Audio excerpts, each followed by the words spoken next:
Bienvenue à tous et à toutes, particulièrement aux élèves des classes de 5e du collège Charlotte Delbault de Tronget, pour ce qui constituera notre 6e et avant-dernière séance consacrée à la séquence 5 d'histoire intitulée « Les campagnes dans l'Occident médiéval ».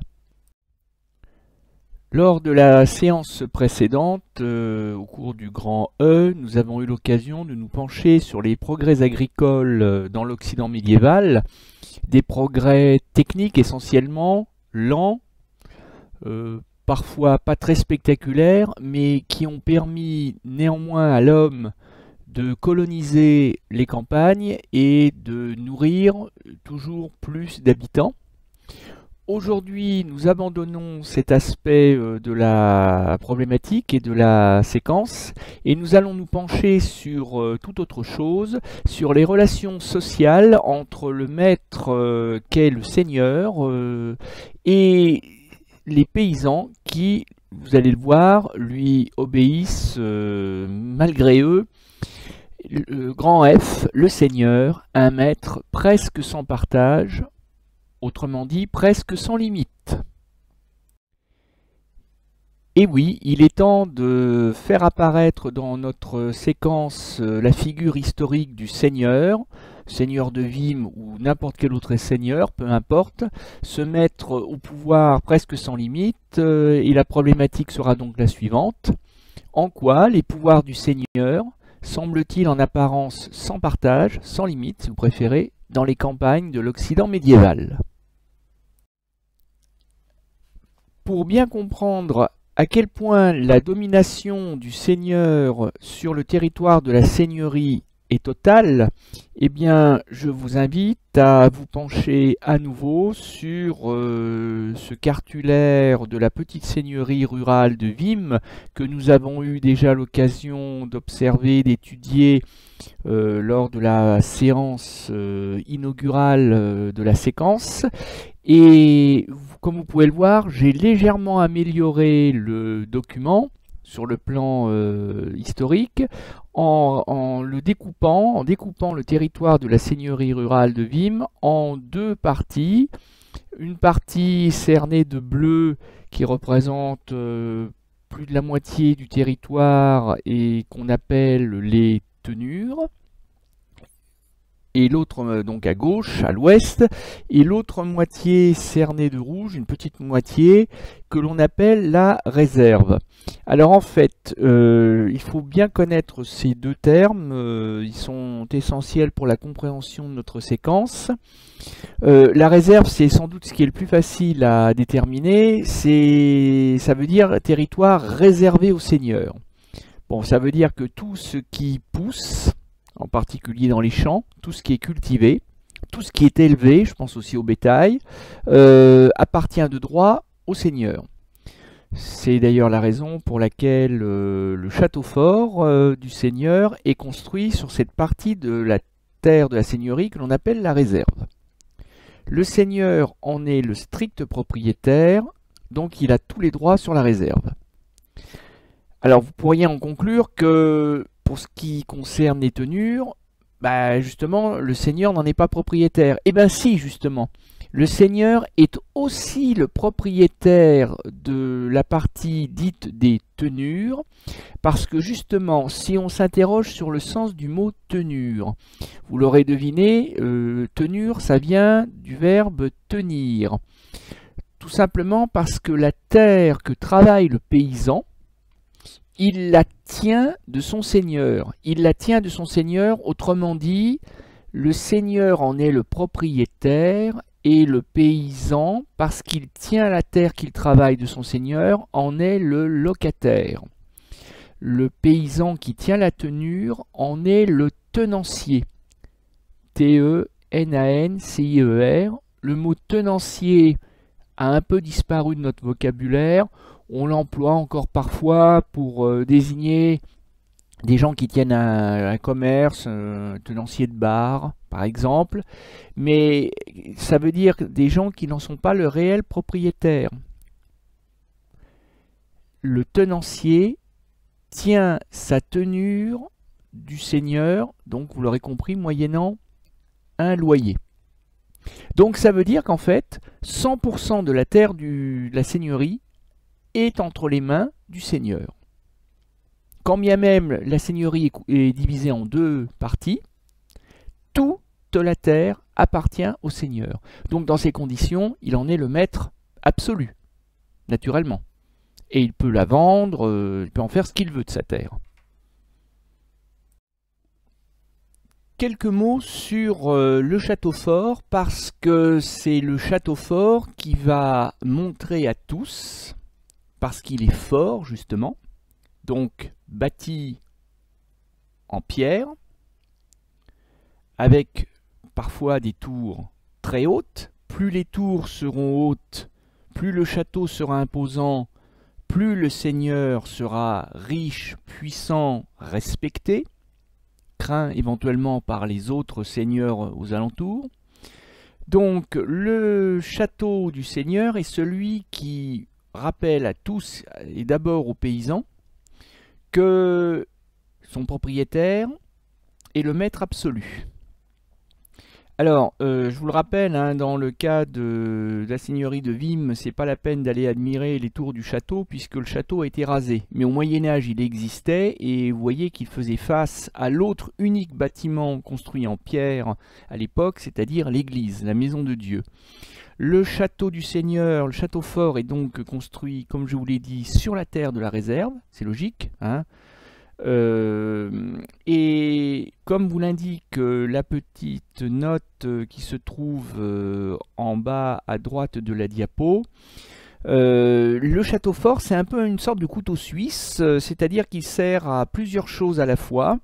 Il sert logiquement de lieu de résidence pour les seigneurs, pour la famille du seigneur, parfois les domestiques, mais aussi la garnison, c'est-à-dire les soldats que le seigneur paye pour assurer la garde du château, la défense du château en cas d'attaque, mais aussi pour les proches du seigneur qu'il invite dans son château, ceux qu'on appellera les vassaux, un vassal, des vassaux. Peut-être aurez-vous l'occasion de croiser ce mot dans un texte de français avec Madame Mutelet, sinon de toute façon je réexpliquerai le sens du mot vassal lors d'une prochaine séquence. Pour l'instant, retenez qu'il s'agit d'un proche du seigneur, un chevalier en général, mais c'est aussi une ferme agricole, et oui, parce que tout ce qui est cultivé à l'intérieur des terres de la réserve sera mis à l'abri dans des granges, dans des étables qui se trouvent à l'intérieur du château, ce qui explique pourquoi d'ailleurs les paysans se rendent régulièrement au château afin de pouvoir stocker, ranger tout ce qui a été cultivé auparavant. Et il s'agit aussi, bien sûr, en cas de, vous l'aurez compris, de menace, en cas de guerre, en cas d'invasion, il s'agit aussi, naturellement, d'une protection. Les murs du château protégeront les paysans, leurs familles, et éventuellement, si les paysans ont eu le temps de les amener à l'abri des puissants murs du château, le bétail, pour qu'il ne soit pas volé par l'ennemi. Non seulement le seigneur est propriétaire à 100% de la terre, c'est ce que l'on vient de voir dans la diapo précédente, mais en plus c'est un propriétaire particulièrement exigeant. Ce qui va nous permettre de nous en rendre compte, c'est un texte assez célèbre qu'on appelle la chanson des vilains de Verson. Verson, c'est situé aujourd'hui en Normandie. Pas très loin de l'estuaire de la Seine. On est au XIIe siècle, donc on est plutôt dans le dernier tiers du Moyen-Âge, et vous avez l'auteur du texte qui est un abbé, c'est-à-dire le chef d'une communauté de moines, un homme de Dieu, de l'Église, avec un E majuscule, qui est en conflit avec un seigneur laïque. Un seigneur laïque, c'est-à-dire un chevalier. Et cet abbé prend les paysans à témoin en insistant sur la lourdeur des taxes qui les écrasent de par la faute du seigneur. Voilà, l'idée de l'abbé, c'est de faire comprendre aux paysans qu'ils seraient bien mieux traités s'ils abandonnaient le seigneur laïque, le méchant seigneur chevalier, au profit du bon abbé, du bon seigneur religieux. Je vous lis le texte, ou l'extrait du texte plutôt que j'ai choisi pour vous. En août, les paysans, doivent moissonner les blés du seigneur et les porter à sa grange. Ils doivent le champard sur leur terre, et le champard, vous dit la petite note, correspond à une part des récoltes des paysans versées au seigneur. Il complète le sens, et c'est là qu'on voit que le seigneur est gourmand. Non seulement il prélève un loyer en argent, mais il exige en plus une part des récoltes. Les paysans, ils n'ont pas le choix, donc ils le chargent sur leur charrette et ils le portent à la grange du seigneur. Grange qui se trouve encore une fois à l'intérieur du château fort. Après vient le début septembre où il paie le porcage. Le vilain gardera 2 pourceaux sur 3. Alors, le porcage, c'est encore une taxe en nature. Dans porcage, on dirait yacage, oui, mais il y a surtout port. C'est-à-dire que le paysan va être obligé de donner un porcelet. Aujourd'hui, on dirait cela un pourceau ou un porcelet, un bébé cochon si vous préférez. Et ce bébé cochon sera donné au seigneur pour qu'il l'engraisse, pour qu'il le fasse engraisser, pour qu'il le mange. Le mot vilain est intéressant. Le vilain, ça ne veut pas dire que le paysan il est laid à faire peur. Non, non, le mot vilain vient du latin villa, la ferme au Moyen-Âge. Donc le vilain, c'est le paysan. Mais c'est le paysan libre, celui qui a la possibilité, s'il n'est pas content de son seigneur, de le quitter. Le vilain prend sa petite famille sous le bras, il prend la vilaine, c'est-à-dire sa femme, et leurs enfants, et ils abandonnent la tenure, après bien sûr avoir payé le loyer, et ils quittent la seigneurie pour pouvoir aller se chercher un autre seigneur plus accommodant. Je vous dis ça parce que l'autre catégorie de paysans que l'on trouve dans les campagnes n'aura pas cette chance, n'aura pas cette liberté, mais j'y reviendrai tout à l'heure, ceux qu'on appelle les serfs. Revenons au texte. Et après vient la Saint-Denis, où les vilains, encore eux, sont tout étonnés qu'il leur faille payer le cens. Eh bien oui, les paysans qui ont déjà versé une part importante de leur récolte, qui ont donné des porcelets au seigneur, il faut maintenant qu'ils payent en argent le loyer de la tenure. Et c'est pas fini. À Noël, ils doivent des poules. Ben oui, le seigneur, il aime bien manger des poules, il aime bien manger le poulet rôti, faut croire. C'est pas le seigneur qui va les élever. Il va les prélever directement dans le poulailler des paysans. À Pâques, ils doivent de nouveau la corvée. Alors la corvée, je vais l'expliquer dans un instant. Ça encore, c'est une forme de taxation obligatoire imposée par le seigneur aux paysans. Puis ils vont au moulin banal et le meunier du seigneur prélèvera sa farine. Après, ils vont au four banal et paient le droit sur la cuisson du pain. Ces banalités sont encore le pire. Alors, j'expliquerai ce que sont les banalités juste après, dans une diapo suivante. Bon, ce qu'il faut comprendre, c'est l'intérêt du texte, c'est que le paysan, qu'il soit vilain, c'est-à-dire libre, ou qu'il ne le soit pas, c'est-à-dire serf, peu importe, est véritablement pressé comme un citron par son seigneur.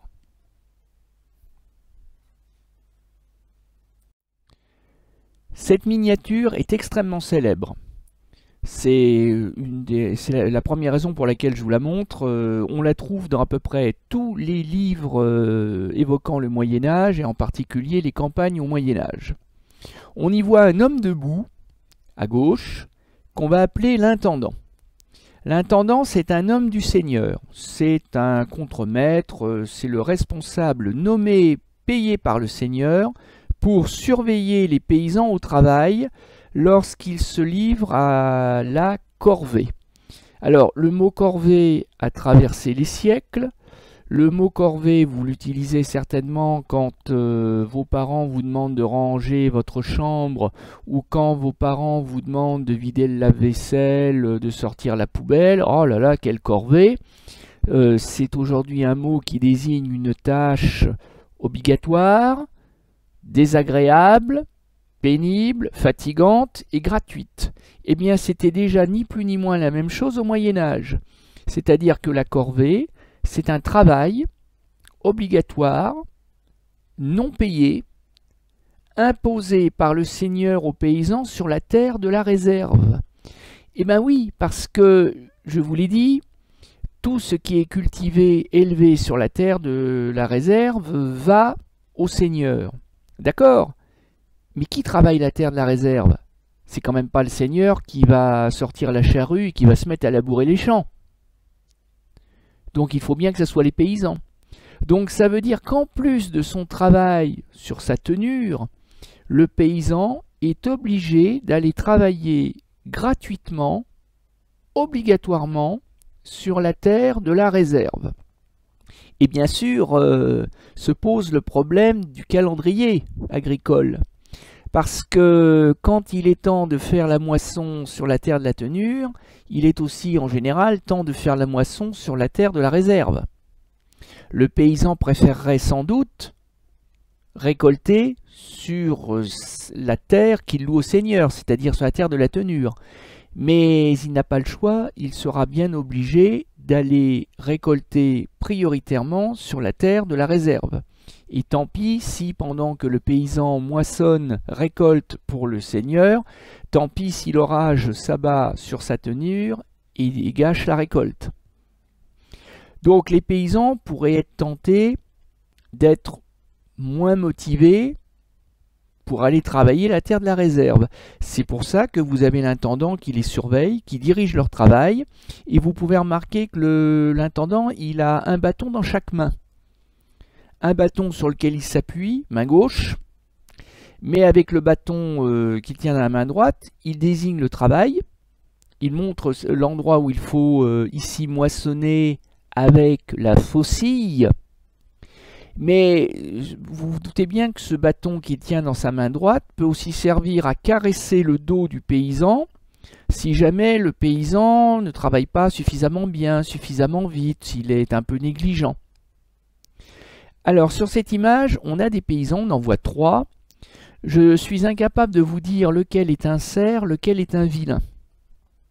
Parce que c'est pas marqué sur leur front, rien ne permet de distinguer physiquement le cerf du vilain. Je vous rappelle que la grande différence, c'est que l'un, le vilain, est libre, alors que le cerf ne l'est pas. Quand le seigneur, par exemple, vend une partie de sa terre, il en a le droit, il fait ce qu'il veut, il est propriétaire. Eh bien, il vend les serfs qui travaillent cette terre-là en même temps. Et bien entendu, il ne leur demande pas leur avis. C'est en cela qu'on dit que le cerf n'est pas un homme libre. Il est le descendant des esclaves du Moyen-Âge. Mais il ne porte pas de chaîne, ni de menottes. Ça ne sert à rien. Ça compliquerait au contraire son travail. Donc rien ne permet de distinguer le paysan du cerf, mais tout le monde sait qui est cerf, qui est vilain. Et le cerf doit davantage encore de jours de corvée que le vilain. Le cerf a des conditions de vie et de travail beaucoup plus difficiles. C'est pour cela que les cerfs rêvent d'être affranchis, c'est-à-dire d'être libérés, c'est-à-dire de gagner leur liberté, et ils profitent de l'occasion qui leur est offerte quand le Seigneur propose, négocie avec les cerfs leur liberté, c'est-à-dire leur affranchissement, moyennement le travail de défrichement de la forêt. Les cerfs se tuent à la tâche quand ils savent qu'au bout du défrichement, ils auront gagné le droit d'être considérés comme des hommes ou des femmes libre. Peut-être vous souvenez-vous que sur le cartulaire de Vim, dont nous venons de parler il y a encore peu de temps, était mentionnée l'existence du moulin à vent. Et ce moulin à vent est important dans notre propos parce que là encore, il va nous permettre de comprendre à quel point le seigneur est le maître de son territoire. Parce que l'usage du moulin par les paysans de la seigneurie va être autorisé moyennant une taxe au profit du seigneur, une taxe que l'on va appeler banalité. Donc je vous lis le petit commentaire à la droite de la miniature. Un peu à l'écart, exposé au vent, le moulin à vent appartient au seigneur. Les paysans sont obligés d'y faire moudre leur grain afin de la transformer en farine contre une taxe appelée banalité. Et oui, le paysan, il n'a pas le choix. Les paysans, ce n'est pas des poules. Ils ne mangent pas les graines de blé comme ça dans le creux de leurs mains. S'ils veulent transformer le blé en pain, il faut d'abord le transformer à l'état de farine.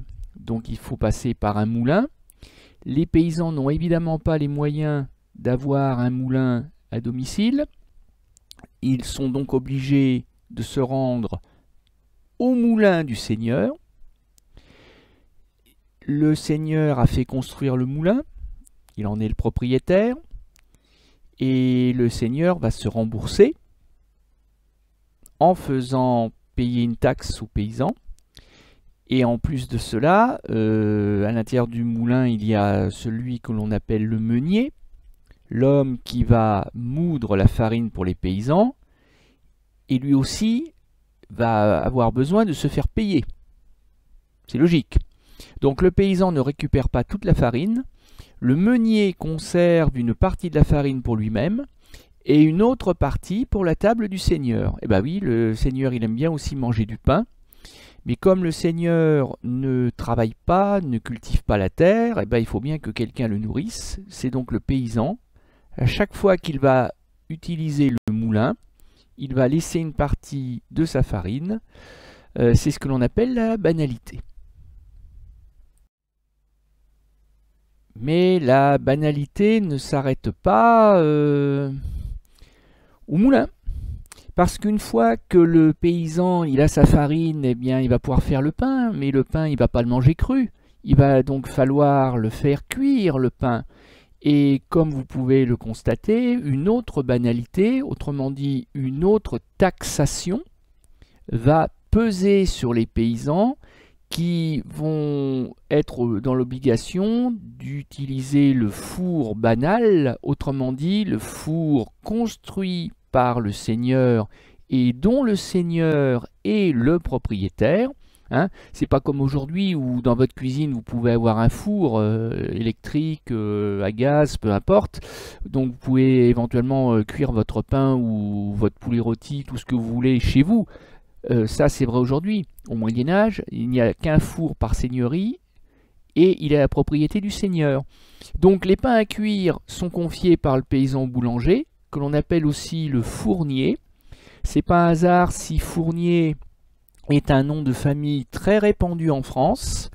Quand quelqu'un s'appelle Fournier, ça veut probablement dire qu'il a un de ses ancêtres dans le Moyen-Âge qui gérait le four du seigneur. Et oui. Et donc ce dernier cuit les pains dans le four banal appartenant au seigneur. Et donc c'est comme pour le moulin. Le fournier conserve au moins un pain en guise de salaire, oui, hein, lui aussi il faut qu'il mange, et puis il en conserve au moins un autre pour la table du seigneur. Donc une banalité qui s'ajoute à une autre banalité. Mais la banalité ne s'arrête pas au moulin. Parce qu'une fois que le paysan il a sa farine, eh bien il va pouvoir faire le pain, mais le pain il ne va pas le manger cru. Il va donc falloir le faire cuire, le pain.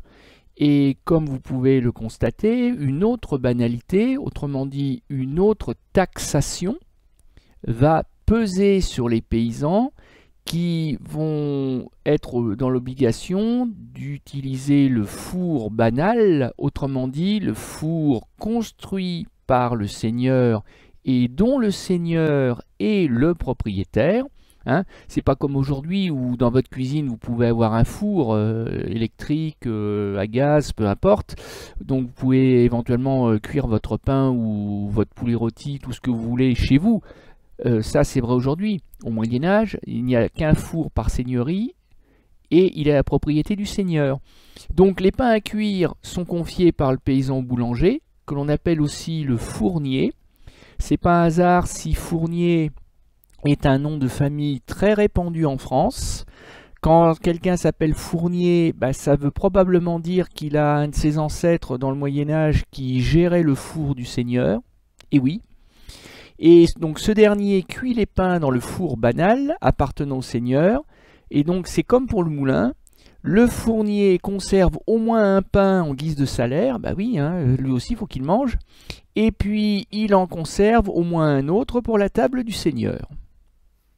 Donc une banalité qui s'ajoute à une autre banalité. Dernier document destiné à nous montrer à quel point le seigneur est le maître sur le territoire de sa seigneurie. Je vous propose sur cette diapo deux miniatures, une du milieu du Moyen-Âge, celle de gauche, la plus ancienne, l'autre qui visiblement est plus récente, elle doit dater je pense du XVe siècle, donc de la fin du Moyen-Âge, et elles ont en commun de nous présenter les deux instruments de justice à la disposition du seigneur. Parce que le seigneur n'est pas uniquement le propriétaire, il n'est pas uniquement le percepteur, celui qui perçoit les taxes, les impôts, le loyer, il n'est pas uniquement le protecteur, il est aussi le juge. Alors, le seigneur ne dispose pas de toute la justice. La haute justice, c'est-à-dire essentiellement les crimes contre la religion, les crimes de sang, relèvent de ce que l'on appelle la haute justice. Et la haute justice, c'est la justice du roi et des juges royaux qu'on appellera les baillis. On verra ça plus tard. Par contre, le seigneur dispose, lui, de ce que l'on appelle la basse justice. Et la basse justice, c'est celle qu'il exerce sur ses paysans. Alors, le premier instrument qui symbolise la puissance de juger du seigneur, c'est le pilori. C'est l'image de gauche. Alors, le pilori, c'est assez simple, c'est une punition assez humiliante, mais qui n'est pas destinée à tuer. On bloque le cou, les mains du condamné, et ensuite il est exposé. Alors après, ça dépend de la bonne volonté du seigneur. Il peut être exposé pour plusieurs heures, pour plusieurs jours. Et comme il ne peut pas bouger ses mains ou sa tête, eh bien n'importe qui peut venir tirer les cheveux, jeter un crachat à la figure, ou tout simplement se moquer de la personne qui est mise au pilori. Et sur l'image de gauche, vous voyez une femme qui est en train de jeter probablement un œuf, mais un œuf, entendons-nous bien, probablement impropre à la consommation, un œuf pourri, parce qu'au Moyen-Âge, la nourriture est rare, la faim est souvent omniprésente. Je n'imagine pas qu'une femme irait gâcher un œuf tout prêt, juste pour se venger d'une autre femme. Probablement que l'autre femme est accusée d'avoir couché avec le mari de la première. Et le moine, reconnaissable à sa robe de bure et à sa tonsure qui se trouve à côté, sur la droite, est là pour empêcher que la vengeance n'aille trop loin. C'est-à-dire qu'on se moque de la femme exposée au pilori, oui, encore une fois qu'on lui colle une ou deux gifles, qu'on se moque d'elle, oui, mais il ne faut pas que ça aille plus loin. Le moine est aussi là pour empêcher évidemment qu'un ami de la femme victime du pilori ne soit tenté d'aller la libérer avant la fin de la punition. L'image de droite nous montre quelque chose de beaucoup plus dramatique, en revanche, c'est le gibet, la potence. C'est-à-dire que là, le condamné, par la justice du Seigneur, est condamné à être pendu par le cou jusqu'à ce que mort s'en suive. Et comme la justice du Seigneur doit être exemplaire, très souvent, le cadavre du pendu était enfermé dans une cage de fer. Il est resté accroché bien longtemps après la mort pour que le cadavre se décompose pendant des jours et des semaines, pour que chacun ait sous les yeux un avertissement de ce qui pourrait lui arriver s'il commettait le même crime envers le Seigneur. Et oui, les seigneurs ne sont pas là pour plaisanter, et il peut leur arriver de pendre leurs paysans. Évidemment, ce n'est pas dans l'intérêt du paysan du Seigneur de pendre tous ses paysans, parce que sinon après, qui travaillera la terre pour lui. Mais le Seigneur n'hésite pas parfois à faire preuve de brutalité pour se faire respecter, pour se faire craindre et se faire respecter. C'est pour ça d'ailleurs que le gibet, la potence si vous préférez, est situé en général à un carrefour ou au sommet d'une colline pour qu'on puisse le voir de très loin. Voilà, nous en avons fini avec l'étude des documents. Il ne nous reste plus maintenant qu'à faire l'exercice de fin de séance, comme d'habitude. Donc c'est un schéma qui pourrait d'ailleurs servir de trace écrite en fait. C'est un schéma dans lequel je vous demande de replacer des mots, des noms, des verbes. Vous en avez 7 à replacer dans les cases vierges. Donc mettez-moi sur pause, faites votre exercice tranquillement, prenez le temps de bien réfléchir et je vous donne rendez-vous pour la diapo d'après pour le corriger. Voici le corrigé officiel de l'exercice. Alors logiquement, le Seigneur, vous l'avez compris, c'est celui qui a tous les pouvoirs, donc il est logique de le mettre en haut du schéma. Le paysan, lui, n'a pratiquement aucun pouvoir, il n'en a même aucun, si ce n'est celui d'obéir et de payer ce qu'il doit au Seigneur. Donc il est en bas du schéma. Le Seigneur fournit donc les tenures, c'est-à-dire la terre à cultiver par le paysan. Il fournit la justice et la protection. Celle du château fort. Il permet l'usage du four, du moulin, du pressoir aussi pour la vigne aux paysans. Mais en échange, en échange de la tenure, le paysan doit donc payer le cens et faire des jours de corvée sur la terre de la réserve. En échange de la justice et de la protection, il doit payer une autre taxe, un autre impôt qu'on appelle la taille seigneuriale, et il doit d'autres jours de corvée. Et quand il veut utiliser le four, le moulin, le pressoir du Seigneur, le paysan doit payer une taxe en nature, encore une fois, que l'on appelle la banalité.